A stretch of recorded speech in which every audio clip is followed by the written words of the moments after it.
Tēnā koutou, tēnā koutou, tēnā koutou katoa. Good afternoon. It's great to be here. Look, firstly, thanks for your time this afternoon, and thank you for the work that you do producing engineers of the future. I want to acknowledge that, and perhaps that goes unnoticed. So it's much appreciated. I know your time is valuable. The focus today for me is quite simple. Well, it's a simple concept. Maybe there's a bit more complexity beneath that. But how do we prepare engineering graduates to remain relevant, trusted and valuable over an entire career? I'm at the sort of the sunset phase of my career, so I look back and reflect on some of those things.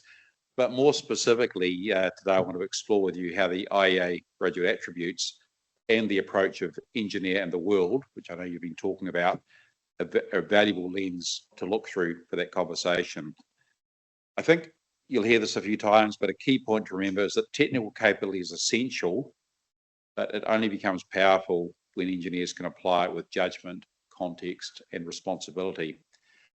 As Sarah outlined, I've had a long association with the University of Canterbury, Faculty of Engineering, back to my days as an undergraduate student, recruiting and developing some of your great graduates that you produce, subsequently engagement in a range of industry advisory roles, etc. And as noted on here, I bring to the conversation that perspective as a consulting engineer and an employer, but also that wider view through Engineering New Zealand Standards and Accreditation Board, chair of IPA, and the IEA, being part of the IEA governing group, which oversees the Washington Accord. But more importantly, this is the disclaimer, I'm here today as an industry partner who cares deeply about graduates entering our profession. And so I want to be clear, what I'm presenting today is a personal commentary, not necessarily representative of either Becker Engineering New Zealand or the IEA. Having said that, I don't think I'm going to be too controversial. Look, I do want to frame this conversation up as being one about career relevance. So I'm going to draw broadly on my current industry experience and expectations and emerging workforce trends. So the plan is to work through this in about 15 minutes. That should give us 10 or 15 minutes for conversation. And I think the best outcome also is that conversation continues beyond today with you and with me. The question for industry is bigger than just employability. So employability matters, of course, but the deeper question is what enables a graduate to remain relevant across decades of changing technologies, expectations and societal needs. My strong view, and I've been heard to say this many times, technical depth remains of fundamental importance, and that's something that the university is best placed to impart. We don't want to dilute that core engineering, science, modelling, analysis, design or discipline knowledge, but today technical depth is not enough on its own. We know the graduates that will thrive are those who can connect the technical rigour with critical thinking, sound judgment, curiosity, communication, digital fluency, systems thinking and professional responsibility. So in other words, we're preparing them for a career of changing challenges. I'm sure you're all very familiar with this document. In fact, Enda and Mark will be particularly so. Anyone not familiar with this? Because I'm not here to talk to you today about the content of the document per se, but just a reminder, this was developed by the IEA, supported by UNESCO and the World Federation of Engineering organisations, and it informs the graduate attribute requirements of the Washington Accord. So fundamental document from that point of view. The IEA, we call it the GAP-C, or Graduate Attribute Professional Competency version 4, or 2021 benchmark. It's important because it explicitly broadens how we think about the formation of engineers. So when it was redeveloped in the early 20s, it had that explicit intent. It recognises that graduates need to be ready for new technologies, new engineering methods, digital systems and evolving tools. And it does place a much stronger emphasis on sustainability, the impacts of engineering decisions that have impacts that engineering decisions have across society, the economy, and the wider environment. It has an element to reinforce diversity, inclusion, and ethics, because professional judgment is not only about technical correctness, it is about people, the responsibilities to people, communities, and trust. And so the broader requirements of the more contemporary graduate attributes version 4, please don't see them as soft extras. They are the way technical capability becomes safe, trusted, and useful in the world.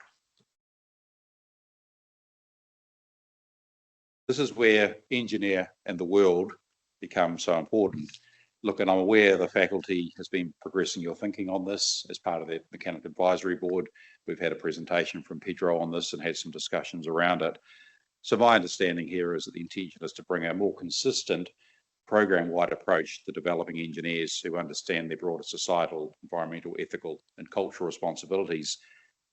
It draws on accreditation feedback, draws on international benchmarks, and it's based around professional skills, sharing those skills, sustainability, interdisciplinary learning experiences to better prepare graduates for the complex challenges facing the world. And I just want to say, as a practitioner, I wholeheartedly support the approach that the university is taking. At its heart, it's about asking graduates to look beyond the immediate technical task, not instead of, but beyond the immediate technical task, where there are those broader societal, environmental, economic, legal, sustainability, cultural, ethical consequences from decisions that are made. What it's about is the practical meaning of engineering judgment. Now, I'm sure you recognise those words up on the screen there. They are the, as I understand, the current UC graduate profile, and I would say this is directionally right. It lines up with what industry is seeking. The question isn't, are these attributes right? It's how deeply and how authentically they show up in the way that engineers are formed here at the university. What I'd love to see is students meeting these attributes through design, through analysis, through client context and community impact, rather than as a subsidiary or parallel activity. So that's not intended as a critique of the university, but it's an opportunity that we share, industry and academia. So my encouragement is to make critical thinking visible in your assessment, and assess not only whether the student got the right answer, but how they framed the problem, what assumptions they made, what evidence they used, and how they considered trade-offs, how they explained the implications. That's where the graduate attributes become a genuine capability. We all know the profession's changing quickly. I won't spend much time reinforcing this. You can see there in the various ways you'll be feeling it yourself. So graduates need to know how to use the tools of today, but how, more importantly, question, verify, and apply their outputs in a responsible manner. At the same time, sustainability and resilience are now mainstream engineering drivers. They're a core part of the work that we do. And clients increasingly expect engineers to navigate many complex issues simultaneously. That's why we need graduates that can combine technical rigor with critical thinking and judgment in complex operating environments. The core proposition here is that technical depth and worldly perspective are not competing priorities. They're mutually reinforcing each other. We don't trade one for the other. Technical depth gives graduates first principles, the likes of modelling, analysis, design, data, and discipline knowledge. Worldly perspective helps them understand society, environment, safety, ethics, economics, regulation, and culture. When these two things come together, the result is genuine professional judgment. That's what industry needs, graduates who can make defensible decisions under uncertainty, explain consequences clearly, and remain accountable for outcomes. I alluded earlier to the changing world that we all live in and experience on a hour-by-hour, day-by-day basis. Graduates will remain relevant because they know how to keep learning. So that means curiosity, adaptability, critical thinking, verification, data confidence, and seeking feedback. I think that's an undervalued attribute. Don't think of these as generic personal qualities. They're professional survival skills in a world where tools, expectations, and methods will keep evolving and changing. This is especially true of AI, and the differentiator won't be whether graduates can use AI. They will all have to. The differentiator is whether they can question, verify, and challenge the outputs and take responsibility for the outcome. That's a critical graduate attribute, not just digital fluency, but responsible digital judgment. For time, we're doing well. Look, systems thinking and sustainability Modern engineering problems really fit within a neat box in a single discipline with a single objective. The technical solution will often have commercial, environmental, social, cultural, operational, and regulatory dimensions to it. The best graduates are those who can see those interconnections early before they commit too narrowly to a solution. That's why systems thinking matters. It is critical thinking applied across interconnected problems. From an industry perspective, we increasingly value the graduates who can see those trade-offs and dependencies and often the unintended consequences, not because we expect them to have all the answers at the start of their career, but because we need them to ask better questions, understand the broader system they are working within. And I feel from my own experience, in some ways, graduates these days may be less curious than they used to be. So we really want to encourage that curiosity. Engineering is a team sport.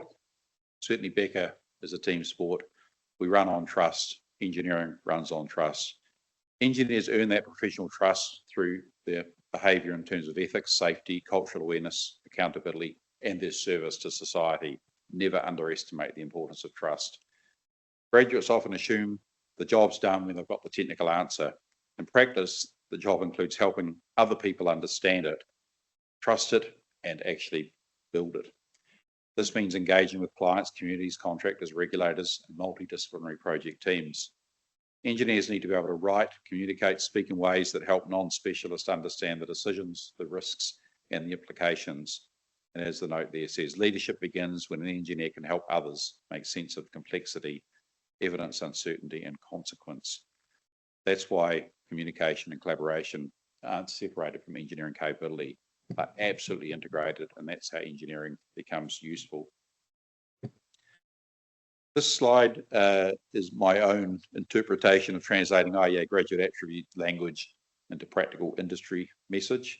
So the mapping is not any formal or official mapping, it's just a suggested interpretation by me of how those relationships go. So it's not a formal IEA taxonomy, but it is intended to show how the graduate attributes IEA can be translated into teaching and assessment lens. Just to highlight one area that we are focusing on today, the engineer and the world. It's about that contextual judgment, sustainability, society, economy, safety, law, culture, and life cycle impact. The practical question is, can graduates use engineering depth well in the world? So what does it mean for you, university? First, I'll come back to what I started with. Protect technical depth. Strong technical foundations remain essential. Second, embed attributes through engineering, not around engineering. So it's that request for integration. Make critical thinking explicit in assessment. Third, increase the real world exposure.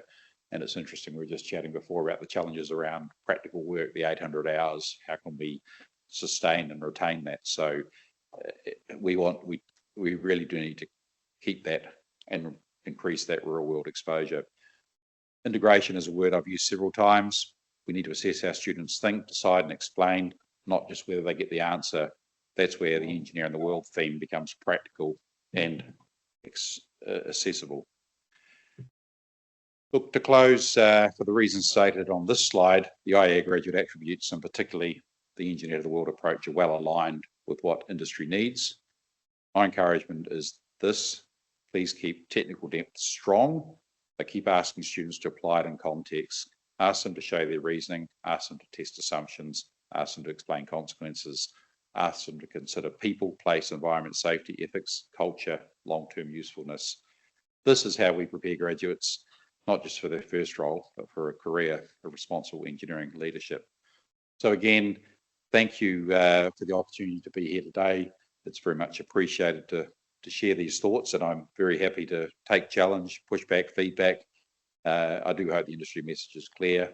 Graduates with strong engineering fundamentals, but the judgment to apply those fundamentals responsibly in the world. And the opportunity is for universities not to add more separate content, but to make critical thinking, context, communication, etc., visible inside your current engineering learning and programs by bringing engineering and the world to bear. This is what will help students remain relevant to industry and, more importantly, trusted by the communities and ultimately engineering that engineering ultimately serves.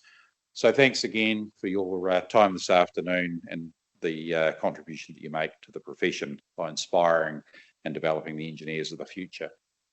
Happy to take some questions.